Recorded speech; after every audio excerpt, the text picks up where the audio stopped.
Welcome to the Rogers Kakasungura YouTube channel. A big thank you for the support you're giving this platform. Yesterday, Katiba Institute moved to court to challenge the proposal by the United States government to establish an Ebola quarantine center here in Kenya.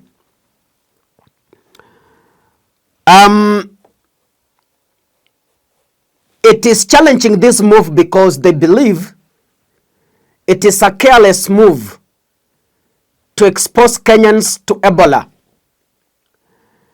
And Kenyans are asking, America has the best expertise. America has the best facilities. America has the best machinery. Why then decide to send their citizens who are exposed to Ebola to Kenya for quarantine? It is a question that has left Kenyans with no answers. So Katiba Institute filed a petition and asked the courts to certify it as urgent, as it was seeking a number of orders.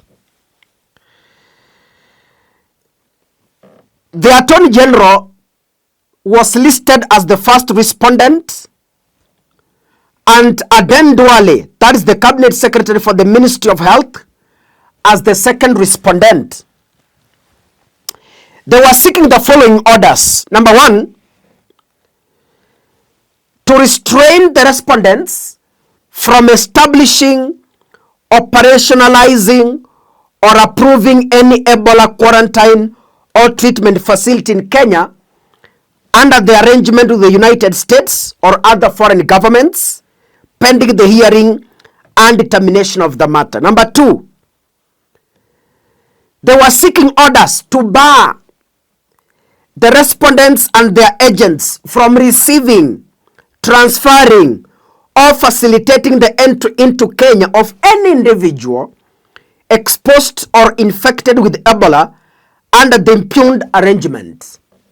Number three, they were seeking orders requiring the Cabinet Secretary for Health to prepare and present to the court within 24 hours a comprehensive contingency plan detailing Kenya's preparedness, measures for the prevention, surveillance, control, and response to any potential Ebola outbreak. Number four, they were seeking orders to compel the respondents to disclose to Kenya Institute and the public the full terms for any arrangements or negotiations regarding the proposed facility.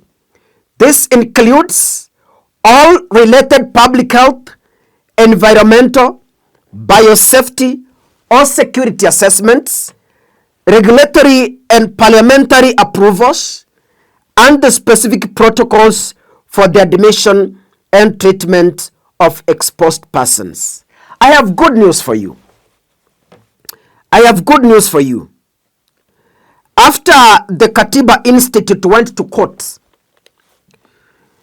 to salvage Kenyans from the scavengers who have already seen a loophole to amass wealth ahead of the 2027 campaigns, Katiba Institute came as a savior, and it is rescuing Kenyans when others are fearing to speak. When others are fearing to challenge, Katiba Institute stood out among the rest and said, we cannot sit, hatuwezi kaa, tukiona maovu ya kitawala. Wamesema hatuwezi keti chini, afya ya watoto wetu ikiuzwa kwa wabeberu tuliowashinda zaidi ya miaka 60 iliyopita. Now, this morning, The court certified the application as urgent. That is the good news to Kenyans. It is a celebration, but I fear, will the scavengers respect the rule of law? The biggest question in this particular video, will the scavengers who have already seen some meat dropping, will they really respect the rule of law? The court certified the application by Katiba Institute as urgent, and this morning it has granted interim conservatory orders restraining the respondents from establishing, operationalizing, approving, or facilitating any Ebola exposure, quarantine, isolation, or treatment facility in Kenya under any arrangement with the United States or any other foreign government or agency pending the hearing of the application. Katiba Institute reports and says that the court has further barred the respondents from admitting into, transferring to, receiving within, or facilitating the entry into Kenya of any persons exposed to or infected with Ebola pursuant to the impugned arrangement.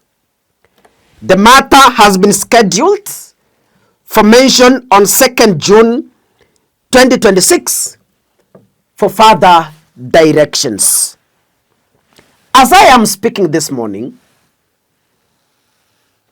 Kasongo had already made calls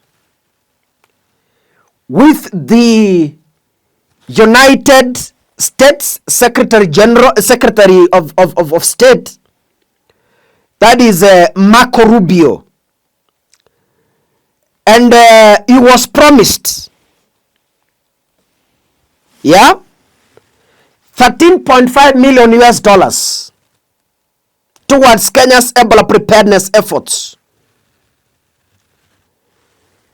And Marco Rubio revealed that America has already committed to providing 112 million in bilateral assistance to the regional response.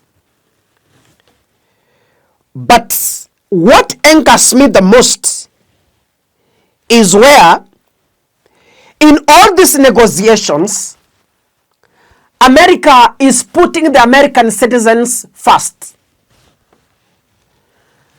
And what angers me most is William Ruto is putting Kenyan citizens last and putting the Ebola quarantine center first.